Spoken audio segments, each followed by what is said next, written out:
Hello, listeners. Been wondering how you can help the show? Probably not. But here are 5 things you can do. 1. Subscribe. Support the show by clicking the subscription link in the show notes. 2. Review on iTunes, on our website, www.afraidofnothingpodcast.com, or on whatever app you listen to. 3. Donate. When you go to our website, click the cute coffee cup icon, or in the show notes, click the subscription link. 4. Share. Sharing really is caring. Tell your friends and even your enemies to check out the show. 5. Watch. Wait a minute, it's a podcast, not a movie. Actually, it's both. Check the show notes to find out where to watch the documentary. You can also rent it on Prime Video. That's it. Oh, one last thing. Enjoy this episode. The first time you experience death in your family, your eyes become wide open to mortality. That happened to me several years ago when my mother passed of Alzheimer's. I also face it with current family situations, a father who's 93 years old, and a brother who deals with a very tough medical situation that seems incurable. But what happens when we die? Is death annihilation, the end of everything as far as we are concerned? Or is there an afterlife? And if there indeed is one, what does it look like? Instead of speculating philosophically or reviewing different religious beliefs, Dr. Piero Calvi-Parisetti, in his book Step Into the Light, looks at the testimony that we have from witnesses with a direct experience of death. Those who've had a deathbed vision, those who've had a near-death experience, and those who have actually died and allegedly went on living in a non-material dimension we call the spiritual world. In a world where nothing is known, nothing is certain, reality is not real. Wake up! Be afraid of nothing. I'm Bob Heskey. Robert. The host with the ghost. This is my podcast, based on my paranormal documentary, Afraid of Nothing. Each episode, we talk to people who see life and the afterlife through a different lens. Join me. Who is this large man? And what's he doing in our bedroom? As we lift the veil and open our minds to see beyond our eyes lie. This is Afraid of Nothing.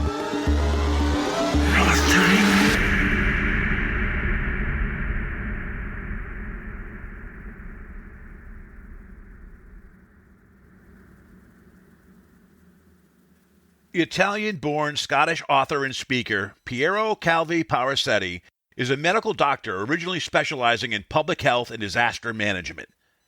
At the beginning of his career employed by the International Red Cross and the United Nations, he worked in the management of large-scale humanitarian aid operations in Africa, Asia, and the former Soviet Union. At the end of 2000, he moved from field operations to the classroom, taking up a late academic career.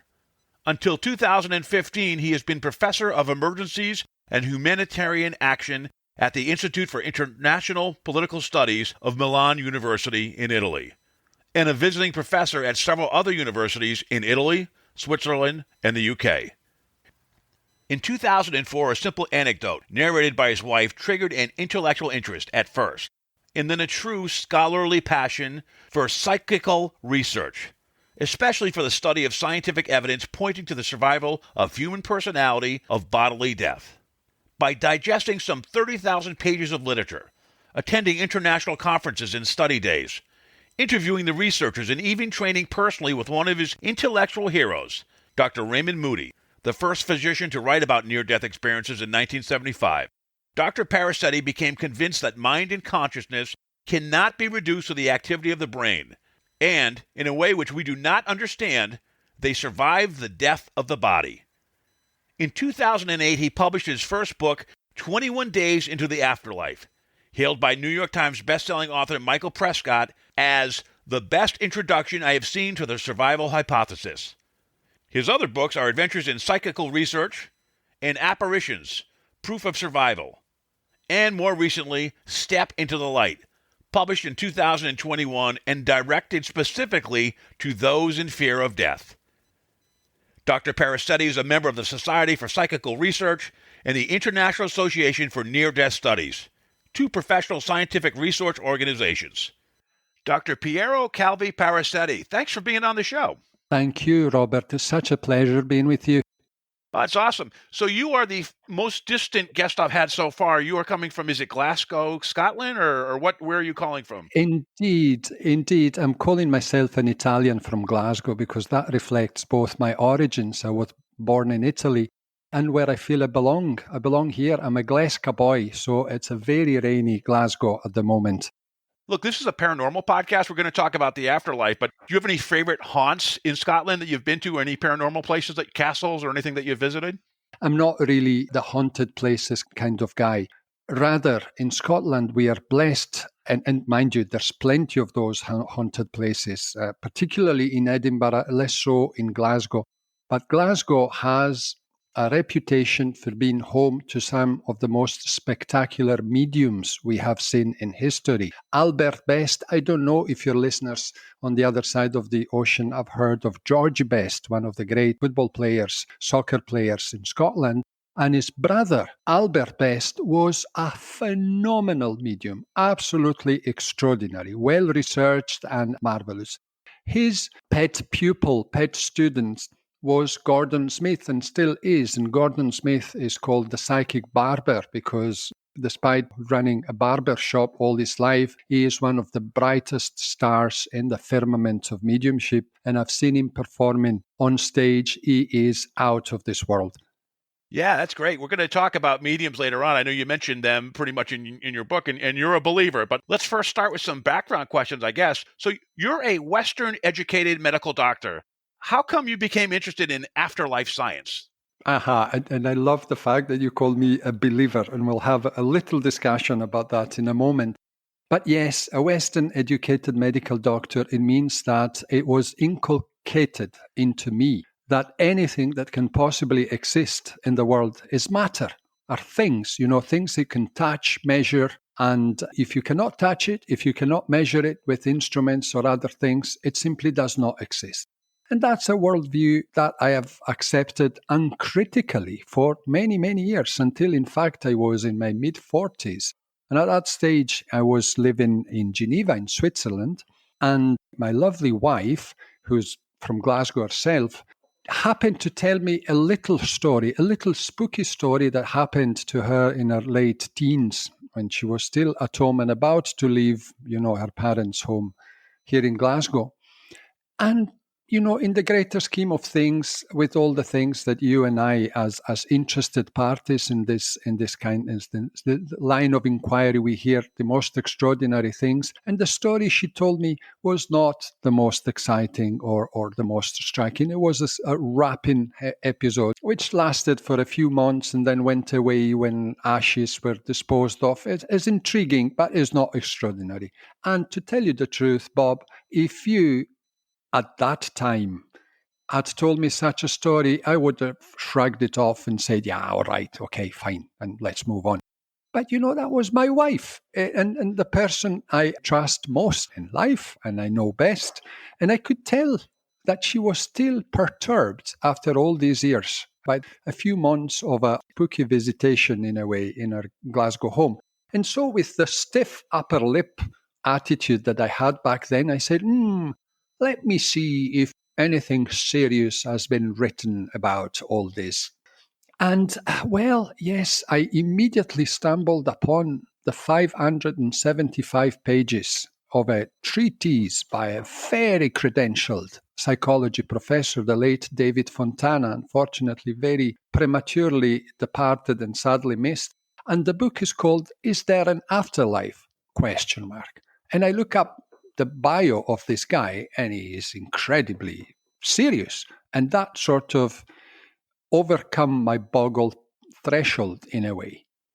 And boy, did that book make a difference to me. Those 575 pages were followed by, I reckon, another 30,000 to this day, and counting. and I'm talking about books, scientific reports, scientific literature, I became a member of the Society for Psychical Research here in the UK and the International Association for Near-Death Studies in the US. And these are professional scientific research organizations, yes, dedicated, funnily enough, to the very serious subject of possible survival of personality to bodily death. So that book almost created somewhat of a career change. Can you just give a quick timeline, what you started out as kind of a doctor and kind of when you switched to focus on psychical research? Well, no, I wouldn't say career change because, psychical research doesn't pay the bills. When this happened, we're talking about 2005 or thereabout, I was a professor of public health at university, and I kept doing that until recently because that's what pays the bill. And my scholarly passion for psychical research, I would say applied psychical research, and perhaps if I have a moment, I will explain to you what that is in a second. And in 2005, I had been a medical doctor for 20 years. I graduated in 86, and then I took a master's degree in public health. And then I went on to work for the International Red Cross and then the United Nations, dealing with humanitarian emergencies. And then in year 2000, I moved from the field and from this operational side of things to the classroom. And for 17 years, I taught at university. So my psychical research persona is parallel to the academic persona. Does that answer your question? It certainly does. And you did raise a question I was going to ask, which was, what is psychical research? Thank you for asking that. Thanks, because, I'm a little saddened by the fact that the very term psychical research has gone out of fashion. Nobody speaks about that anymore, apart from this very respected scientific organization, the SPR, the Society for Psychical Research. And psychical research, we can define it as the combination of what we know today as parapsychology, that is the study of unusual human potential, I would say. Things like telepathy, precognition, telekinesis, all those human powers that are very well documented and unfortunately to this day very little understood because we don't know exactly what mechanism is behind. We know that these things exist. They have been proven beyond any possible doubt in the laboratory and blah, blah, but we don't have an explanation. So that's parapsychology.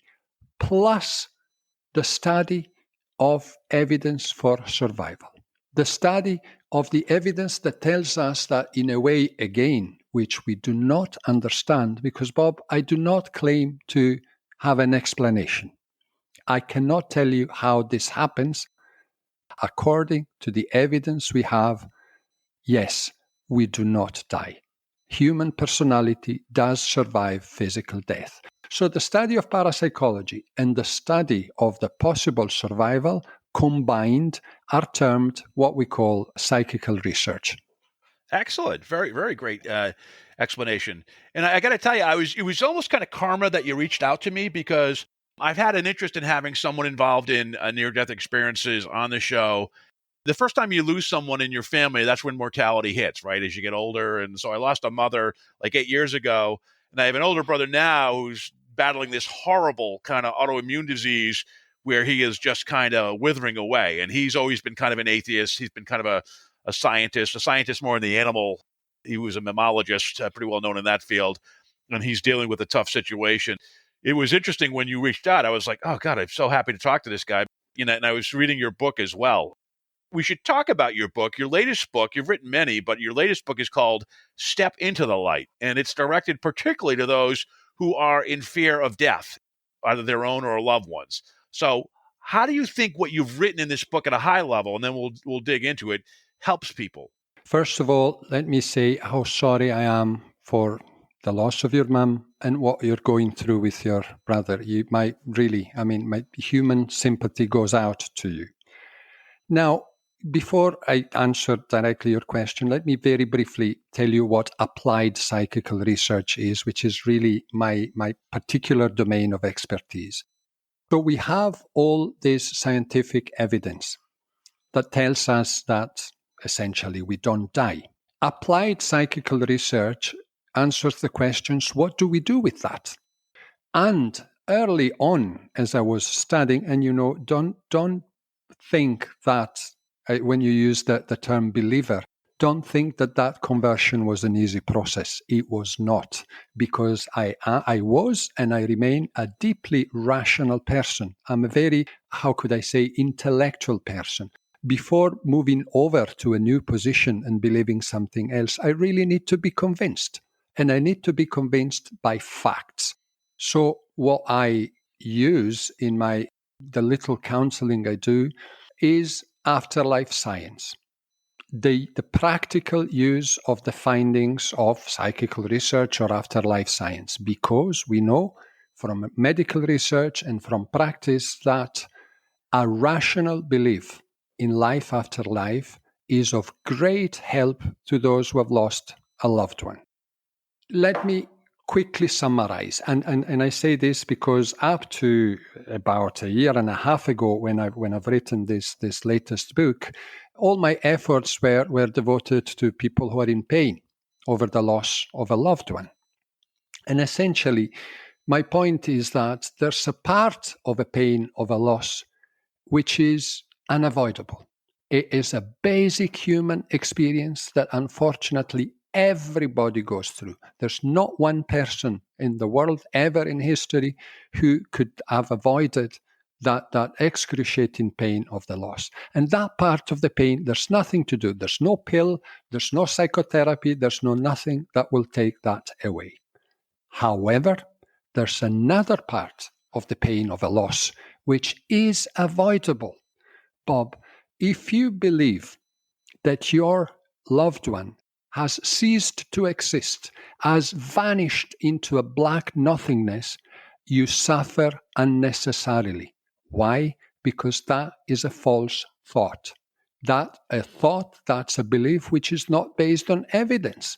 When you look at the evidence, and I'm talking about dozen different fields of investigation. You spoke about near-death experiences. Well, that's one of about 12 different areas of investigation, and all these areas point to the same conclusion. In a way which we do not understand, our personality goes on after the demise of the physical body. So I've been writing for the bereaved, helping them engage with the evidence, helping them forming what I call a rational belief in life after life, a belief which is based on the knowledge and critical evaluation of facts. When you look at the facts, you don't think anymore that your loved one has disappeared. You know, because you're convinced by the facts, that your loved one goes on existing in a non-material dimension, which we sort of understand, and here we come to my latest book, but we cannot really explain. But the important thing is that that person still exists, still has perceptions, still feels like himself or herself, and critically still have affection for us. I've produced also a series of video lessons and a self-help manual called Love Never Dies, and that captures it all. Love never dies. It's not only our personality that goes on living, it's our affection and the intentions we have for the people we have left behind. And we do have, I don't want to bore you, either you or your listeners with the details of the research, but there's no ways about that. Psychological research shows that, and this is the continuing bonds school of thought in grief counseling, when people understand that their loved ones, that there is evidence that their loved ones go on living, they suffer less. You get my point about necessary pain and unnecessary pain? Yeah, definitely. Okay, my aim so far has been to try to reduce or, if possible, eliminate that unnecessary part of the pain. And then at the beginning of the pandemic and with all the disaster and the suffering that was, all around us, I thought, but I mean, what I have learned is crucially important for another category of people. And it's those who are facing death. We're all facing death. We're all, let's be frank about it. We never think about it, but we're all scared of dying. And what are we scared of? We're scared of what I said before, disappearing, ceasing to exist, ceasing to have the beautiful or less beautiful experience that we have, but we want to keep having experiences. And we think that we're wrongly convinced, in partly don't get me started on the terrible stronghold that materialism has on a large part of the scientific academic world, and particularly on the media. And the message that you keep getting is that we are our brains. When our brain dies, that's not you anymore. And this is trumpeted down through all channels. Well, that is not true. That it's a scandal. The fact that this thing is presented as foregone conclusion, it's not true, because the same science says otherwise. Quick question, Piero. So here on Earth, we kind of vibrate like radio frequencies. You go to station, right? We vibrate kind of and pick up what's around us. When we die, do we vibrate on a different level and we're picking up a different frequency? Is there any research into that? That is a beautiful way of putting it, and it's something that I like to believe, but I have no evidence for that. You see, I make a very, very clear demarcation line. In a way, I'm an educator. I write for people to learn and understand. I want to be very clear about things which are supported by evidence and things which are not. And this is one of them. I like very much the idea, but I do not have any evidence to support it.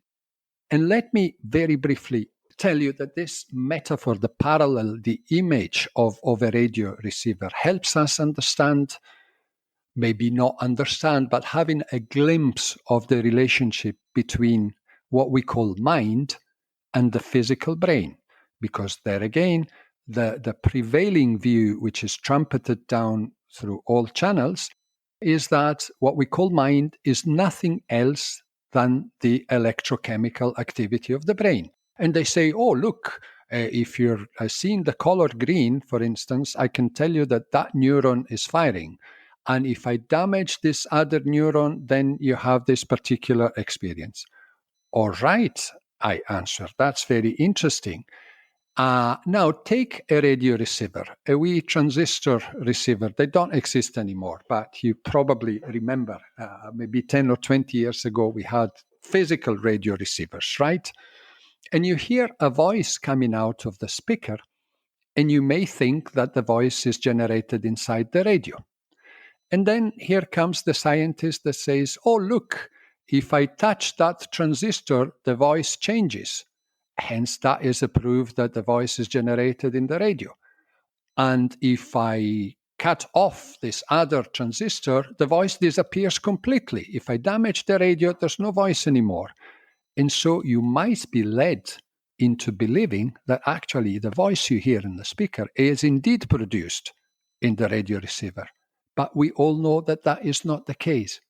That voice comes from very far beyond. That voice is the product is originally produced by a broadcast, and the radio is just a transducer. It's something that makes that broadcast audible to us. So this to conclude, a good image, I think, of the physical brain is like a radio receiver, as you just said, which tunes into a field of consciousness which exists outside it.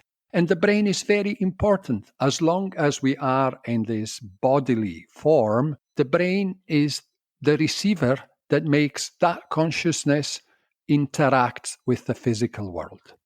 When we shed our body, we don't need that receiver anymore because we keep being what we were before. That is individualized consciousness. Yeah, look, just because a radio is broken doesn't mean that the waves and the communication, the broadcasts go away. They're still there. The question becomes, though, when you pass out of your body, Is it just consciousness? What do you think consciousness is, by the way? Have you ever come across a definition of consciousness that you like and agree with?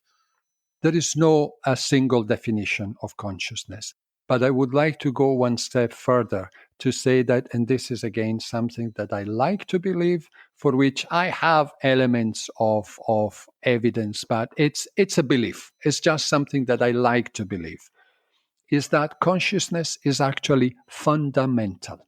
You know, like gravity, we all experience the effects of gravity, but we don't know exactly what gravity is. We know, however, that gravity is fundamental. It cannot be broken down to anything simpler than that.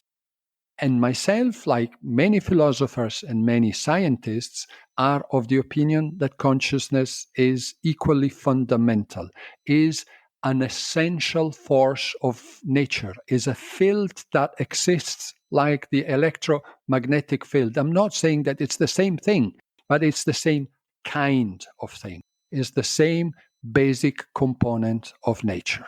And let me go a little bit further and perhaps help some of our listeners to have a useful image. If this field exists like gravity, and it exists everywhere, and it's a fundamental component of nature of the world, how come that I feel and exist as an individual? How come that if we are originated by the same consciousness, how come that me, I'm Piero, and you are Bob, and I have experiences that you don't have, and blah, blah? Well, the image I always like to use is the one of the sea. And if you look at a stormy sea, you see a very complex picture in which it's not difficult to think of the waves as individuals, isn't it? Because each wave is different from the other. Each wave evolves in a different manner. It grows, pushed by the wind, and then it rolls. If you look at them from the outside, you think that, oh, that thing is born, develops, grows, and then eventually dies. And you think of an individual that is born, has grown, has developed, has changed over time, and then it eventually dies. But what was the wave before becoming a wave? It was the ocean. It has always been the ocean in expressing itself as an individual.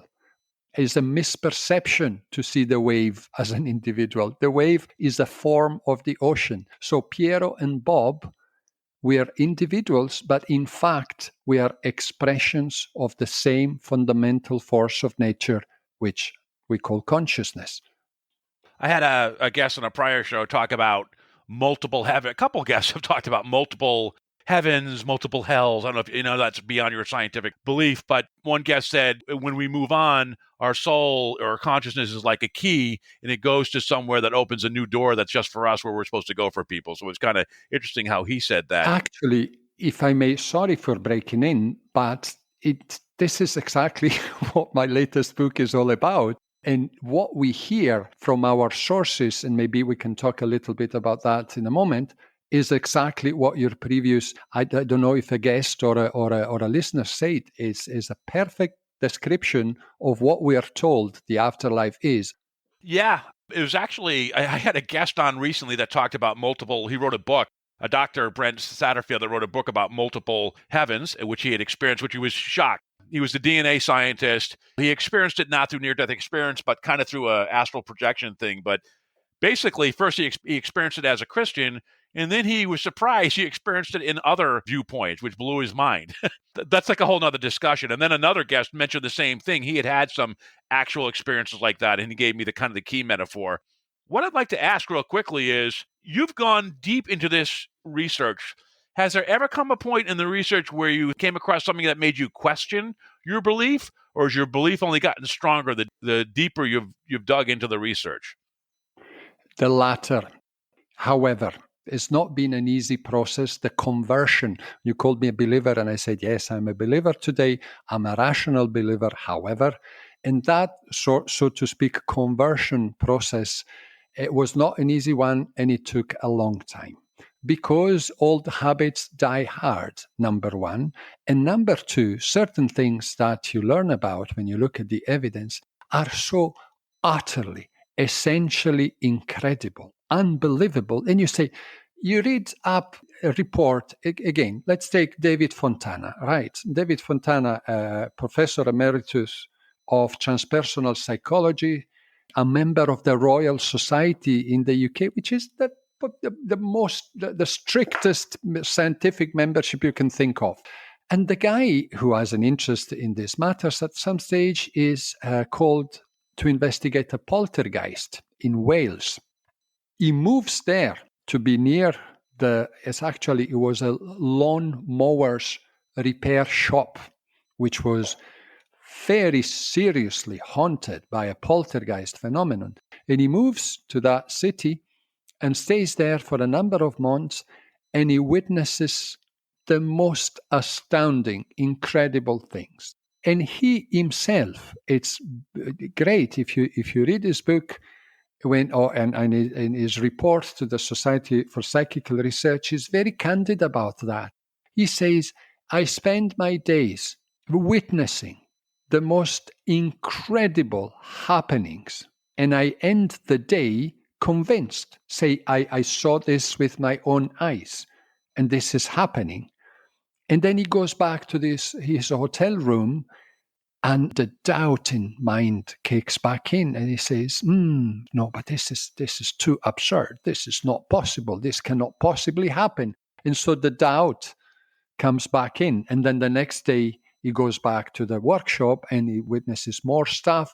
And at the end of a few months long process, he is finally convinced and he produces his report. And exactly the same thing happened to me. And this happens to anybody who engages with the evidence with a healthy skepticism. Skepticism is not what the so-called skeptics do today. They are scoffers. They are believers into something else, and they will deny and discard anything that does not fit with their beliefs. A healthy skepticism says, wow, this is truly out of bounds. It looks so absurd and impossible. Let me look what's behind it. Let me engage with the phenomenon. Let me engage with the facts, with what's happening, and then I will draw my conclusions. And that's what I've done. And it took me quite a while. But to tell you that in all I've looked at, if there was something that made me doubt, I would say no. There are fraudulent mediums. There's plenty of them. But that's not enough to invalidate the fantastic evidence we have, including in the laboratory, from research mediums, that they actually speak to the dead. For instance, you have probably heard about physical mediumship. Certain mediums are capable in a completely inexplicable way to channel physical phenomena. They do not only transfer information from the world of the dead, but they are a conduit, a channel through which the so-called dead manipulate forces in our world. And so you've got lights and voices and sounds and wrappings and touches and the ectoplasm materializations, etc. I mean, it is as outlandish and as unbelievable as it gets. And I was involved, for instance, a few years ago in a very public squabble, because there's a medium in Germany. Is one of the few in modern times who are apparently capable of producing this incredible phenomenon. And this medium has been investigated very thoroughly, including by somebody I know personally as a powerhouse of intellect and morality. Again, Professor Emeritus of Philosophy at Arizona State University, possibly. Anyhow, Stephen Brody, really, an incredibly intelligent man and very, very strict. And Stephen and others went and had a number of sessions with this particular medium, and under strict, controlled conditions, the medium produced extraordinary physical effects. Then the same medium was caught cheating in a non-controlled seance. What am I to make of that? You put yourself in my shoes. It's very difficult for somebody who advocates that, for instance, mediums do talk to the dead. A very few extraordinarily gifted mediums are capable of producing physical phenomena.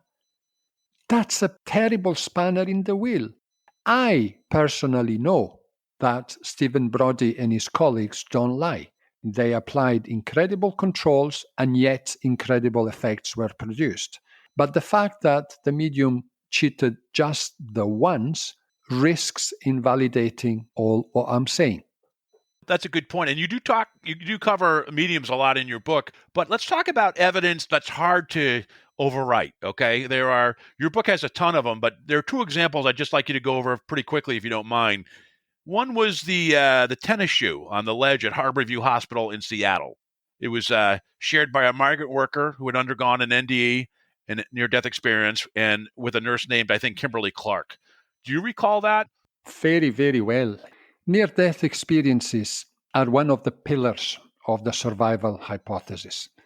And there have been efforts to explain them away through about 10 different mechanisms that have been proposed that would explain away the fact that people without a functioning brain have experiences. And that's a non-starter, right? Because if mind is the brain, and during NDEs, the brain is simply not there because blah, blah. And I mean, flat EEG, no breathing, no heartbeat, no oxygen to the brain, and even the most fundamental reflexes are gone.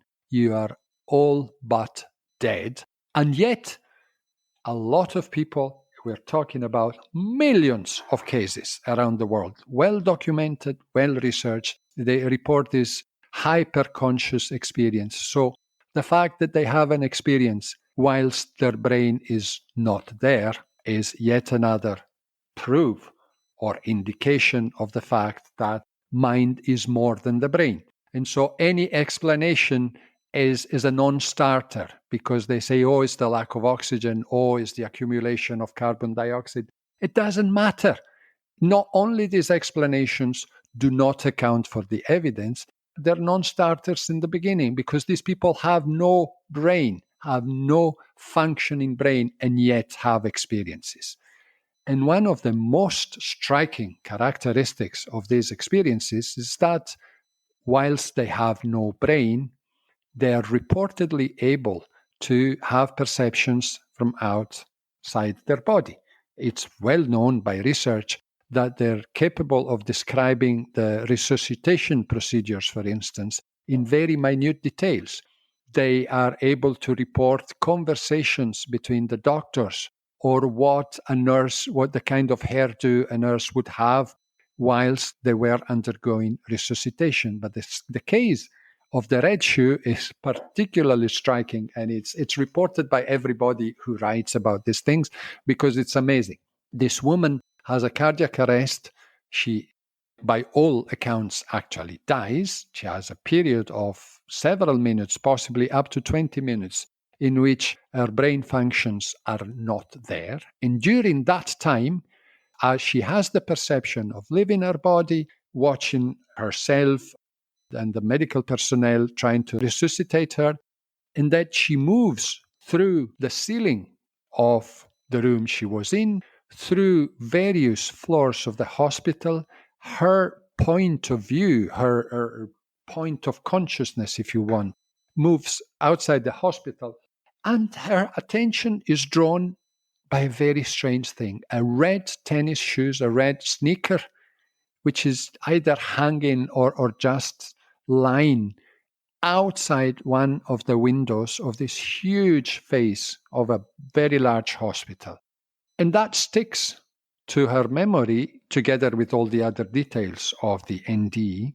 And when she comes to, when the resuscitation is successful and she's saved and she regains consciousness, she tells this story to one of the nurses. And this nurse is completely, these are the early days of NDE research, and NDEs are not really known by the general public. And the nurse is very skeptical. She says, this patient must have been hallucinating. She's imagined the experience. But out of a little and very healthy grain of doubt, she goes and checks whether, in a very improbable manner, a red shoe is actually on the ledge or hanging from the ledge of one of the windows, as the patient had said. And sure enough, the red shoe was there. And there is no possible explanation. This woman was transported into the emergency room. She could not have possibly seen the red shoe before moving to the hospital. And the only way she could have seen that is if that her consciousness has moved out of the body and was for a moment somehow residing or having perception outside the hospital, and she noticed the red shoe. There's probably even a more incredible one in your book is about a person who was blind, who had never seen in her life, and then things that she saw after she died, which she reported, even though she had never had vision in her life. There was a blind woman who was in a car accident. Her name was Vicky. Do you recall that episode from your book? I recall that very well, actually. Not the detail of Vicky. I remember the name Vicky because she's another one that is cited very, very often because it's very, how could I say, has a lot of appeal for the general public. But me, I like, again, to look at my research and my data. And in that respect, the research of Dr. Kenneth Ring is phenomenal. Kenneth Ring is one of the foremost researchers in near-death experiences, and already kind of in the mid-80s, after having heard about reports of possible experience of sight on the part of blind people during an NDE, he wanted to explore this and understand if this is happening and how frequently. So he published an ad on several newspapers, and he gathered a number of people. Some were blind from birth, and some had become blind during their life, and they all had an NDE. And I think that I don't remember the numbers now, but kind of he had 25 subjects, and 23 of them reported what is normal vision during an NDE. Again, reporting verifiable details of their experience, had when they were blind from birth or had become blind later on, and when their brain was not there. The physical brain was not functioning. So Vicky is one of them. And there's another one I cite in one of my books, which almost brings tears to my eyes because it's so beautiful that this person describes moving above the roof of his house and seeing snow. Imagine this person's been blind since birth, knows what snow is, but doesn't know what snow looks like. And his description of the powdery snow being blown about by the wind is so far for me from anything that could be made up. It speaks so clearly to the reality of that experience I find it very, very moving. Now, we probably only have like 10 or 15 minutes left. Probably what people want to know is what happens when we die and what comes afterwards. Absolutely. You said we have about a week, right? Is that okay? Is that A what week? you said? Yeah. About 7 days. No, listen, let me very briefly make a point here. You mentioned a couple of your previous guests and their very important and very significant experiences. The problem with this is that they're individuals, and we have to take what they say at face value. We have to believe them. They're one person. We have no reason to distrust them.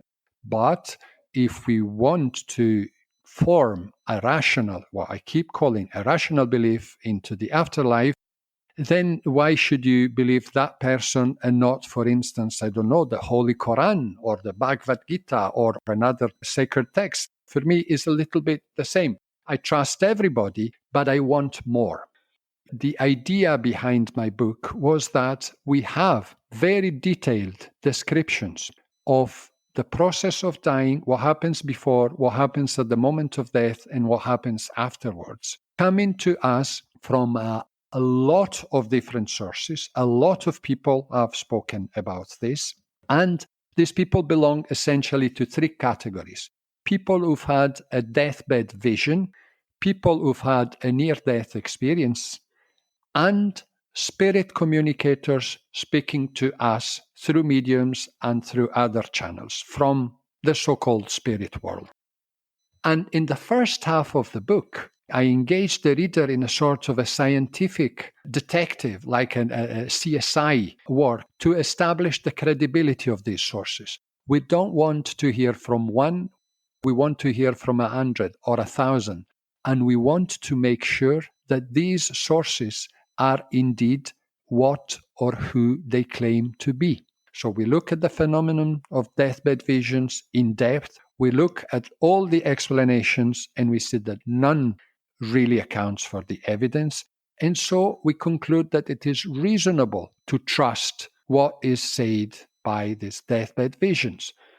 The same for near-death experiences, exactly the same process, and the same for spirit communicators. We look at mediumship, we look at all the evidence we have pointing to the fact that with a lot of exceptions and a lot of people who are deluded and they call themselves mediums and they're not, but good mediums do indeed talk to the dead, the bottom line. So once we have established that it's not one person reporting one particular experience, but it's hundreds, if not thousands, of these different sources reporting their experiences. And they are credible because we looked at the evidence and we think that it is reasonable to believe them. Then let's look at what they say. And the fantastic thing is that they all say the same thing. Whether you look at it from the end of life perspective, the last 36, 48 hours before death, in which people who have been very ill all of a sudden regain consciousness and describe visions of what appears to be the afterlife and engage in conversation with dead relatives. And they say that they've come over to facilitate their moving, their passing. This is a very, very superficial scratch about DBV's, deathbed visions. And then we look at what near-death experiencers say. And these people have been allowed for 10, 20 minutes to take a good peek into the next world or this other reality. And they have come back and they tell us certain things which are in perfect accordance with what DBV, the deathbed vision, says. And then you look at the testimony from spirit communicators. And again, this is in perfect accordance with NDEs and DBVs. And this is very important because you have independent testimony. Think being in a court of law. To reach a conclusion, the jury wants to hear from different witnesses, and they have to establish the credibility of the witnesses. This is what I do in the first part of the book. Then, what everybody wants to know, what happens? And well, the first piece of good news is that one of the big fears we have, the one of dying alone, is unmotivated. We do not die alone.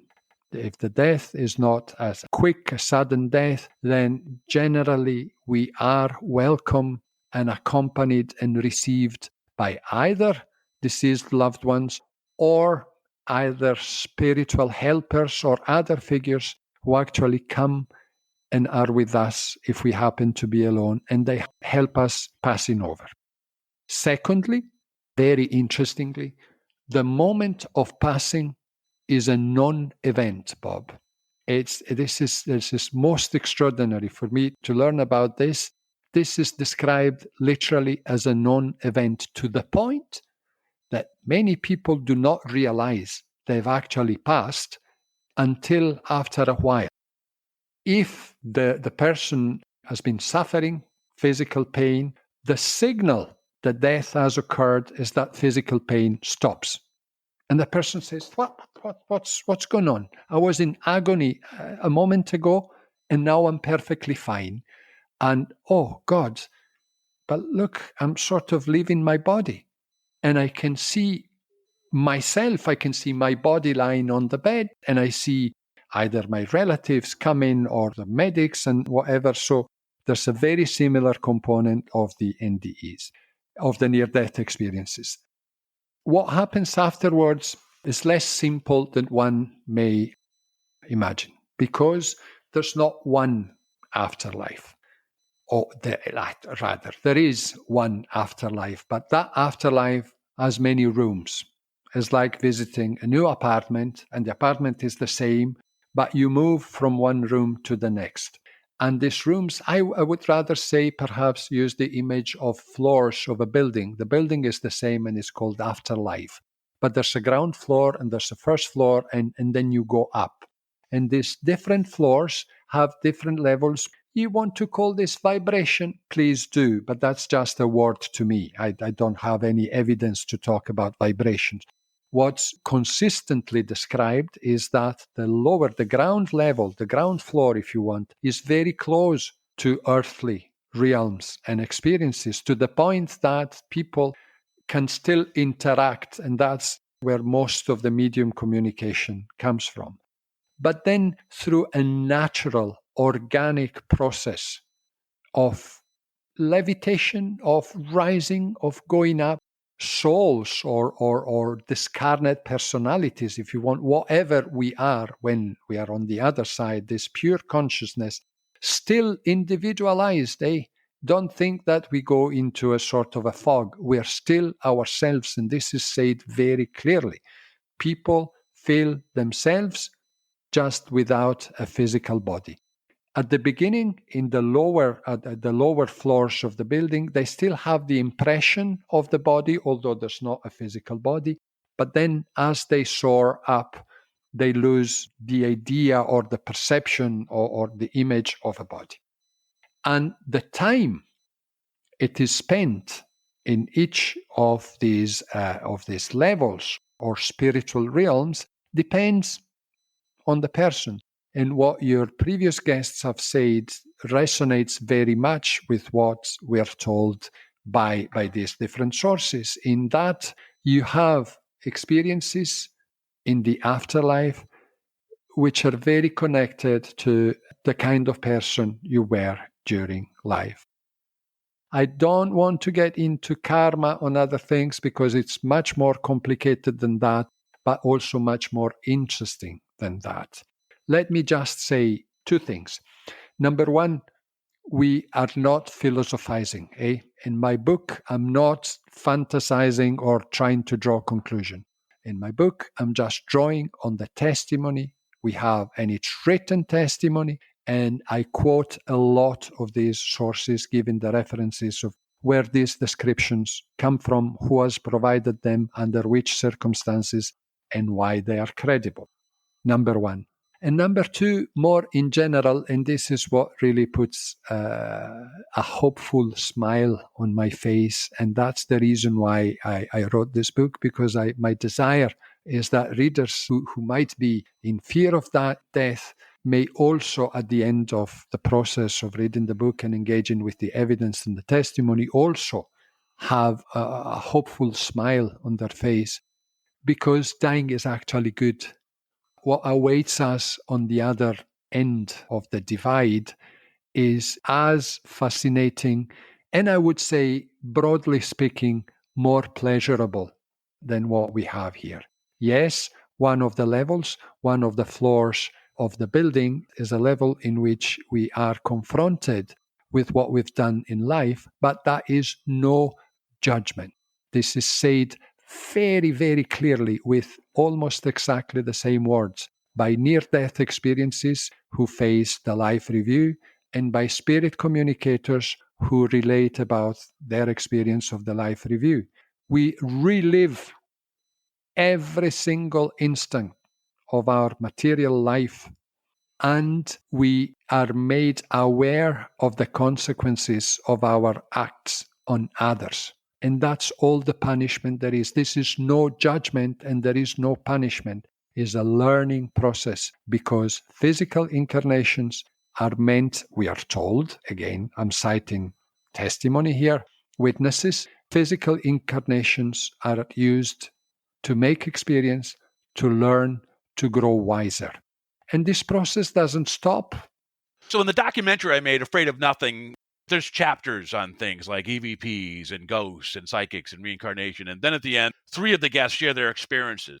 And one of the guys talked about, I thought it was pretty brilliant what he said. He said on Earth, it's air. Here you're in air, you're that's kind of the environment, climate you're in. But in the afterlife, it's consciousness, which is a totally different feeling. And he talked about love as kind of the main energy that was there, which I thought was really kind of fascinating. Mm-hmm. He did have some negative experiences. And in your book, you mentioned that there's 15% of NDEs are not pleasant. Mm-hmm. So not to lead us down a bad path, but just to make sure we cover it, can you talk about some of these negative NDEs or experiences and why you think that they're there, or just kind of the proof that they are there? Yeah, no. The proof that they are there is that they happen and they are reported. It's a fact that we have to grapple with. And it's a lot easier to explain difficult potential, and I say potential, difficult experiences in the early parts of our spirit life. At the lower levels of the spirit life, some souls have a temporary moment of disorientation, bewilderment, even fear. They find themselves in an environment which is described as dull, grey. It can be from mildly unpleasant to strongly unpleasant, but it is temporary. And there is an explanation, or at least we are given an explanation for that from the other side. And I will come back to that in a moment. It's a lot more difficult to explain negative NDEs or harrowing NDEs, as we call them, because there doesn't seem to be any correlation with any factors that we know. The circumstances under which they happen, the state of mind of the person at which they happen. I cannot offer an honest explanation for the 10-15% of non-positive NDEs.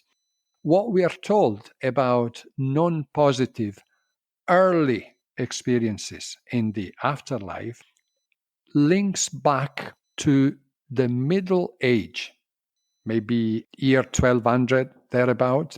In Christian Europe, there was a prayer very used at the time, very employed, or what people prayed, "Please God save me from a sudden death." And it's the sudden that is important here. Sudden means for an unprepared death.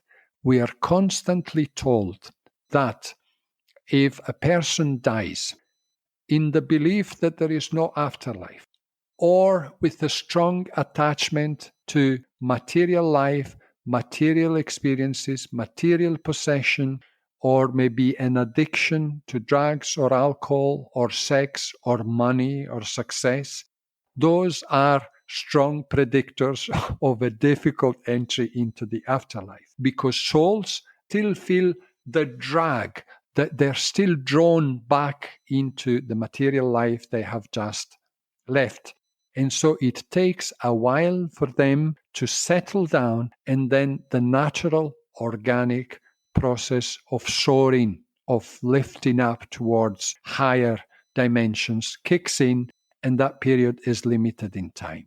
And we are told time and again, and I quote my sources, and I quote word for word what they say from the other side, how important it is to think about death now, to think about what comes afterwards, to know about what comes afterwards, because that is the best guaranteed. That's our ticket into an entirely pleasant experience, because we know what to expect, and then we live our evolutions in the spiritual realms as it is supposed to be.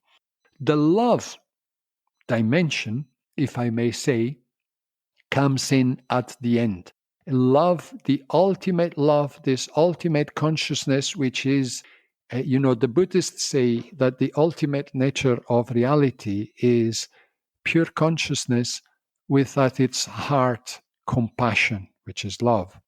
Or they say it's compassion with at its heart pure consciousness. So this double sides of the same medal between pure consciousness and pure love of compassion. That is the nature of the highest dimensions. So your previous guest or whoever the person was very lucky in having jumped all the intermediate stages and having had a glimpse of that ultimate reality.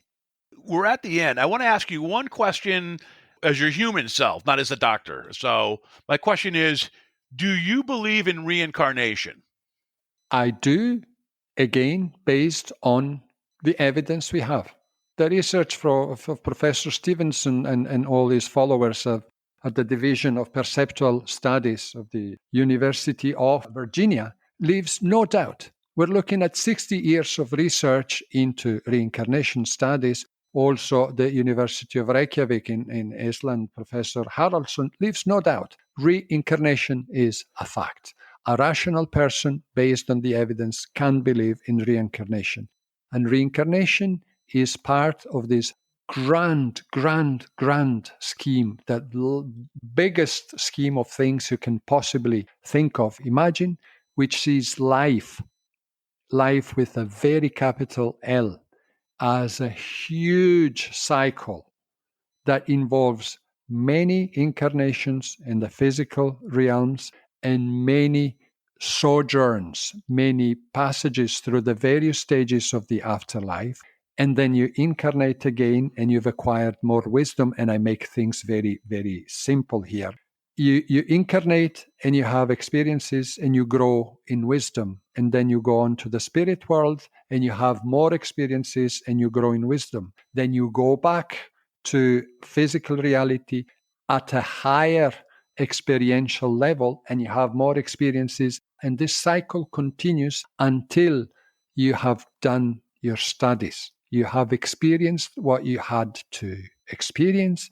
At that moment, the person, the soul, does not reincarnate anymore, and he or she eventually merges back into this beautiful, marvelous, cosmic consciousness / love. And let me end on what I consider to be also a very positive note.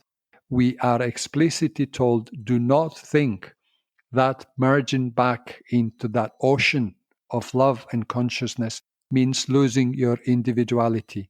You are still yourself, but you go back being what you've always been. That is pure consciousness and love. That's a great place to end, I think. I guess I would have one last quick question would be me, Bob Heskey, me. There are other versions of me theoretically before. So when I pass, am I my personality, Bob Heskey, me?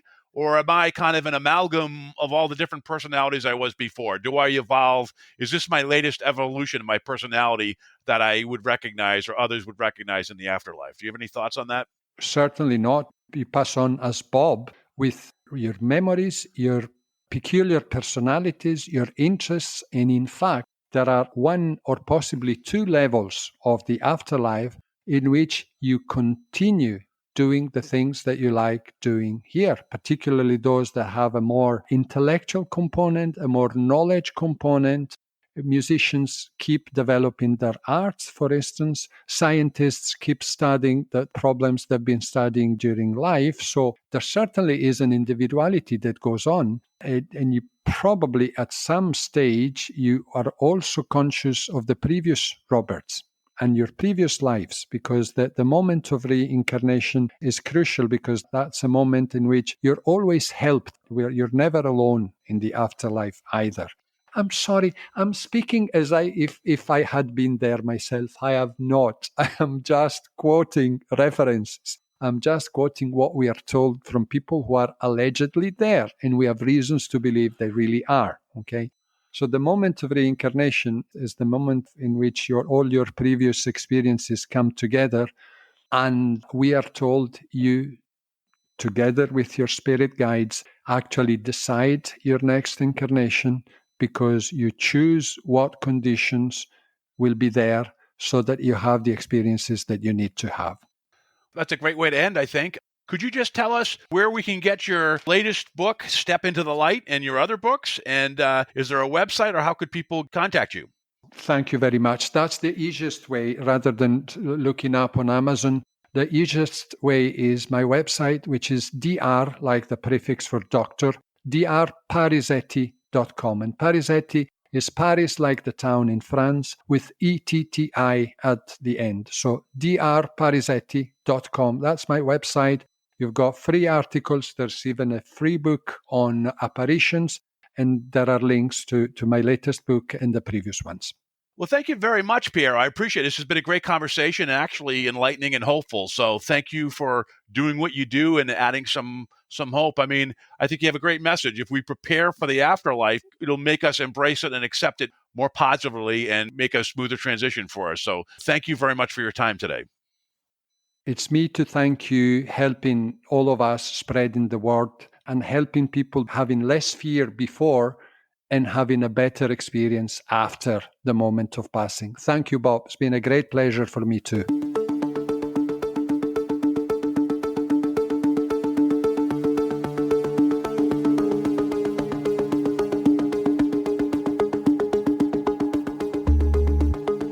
You've been listening to the Afraid of Nothing podcast.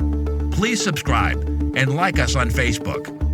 Until next time, stay scared.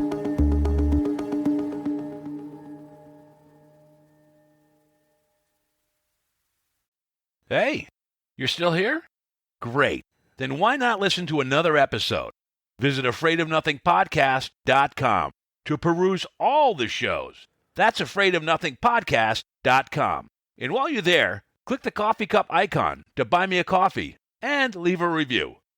I'll give you a shout out in an upcoming episode, and the world will know how swell you are.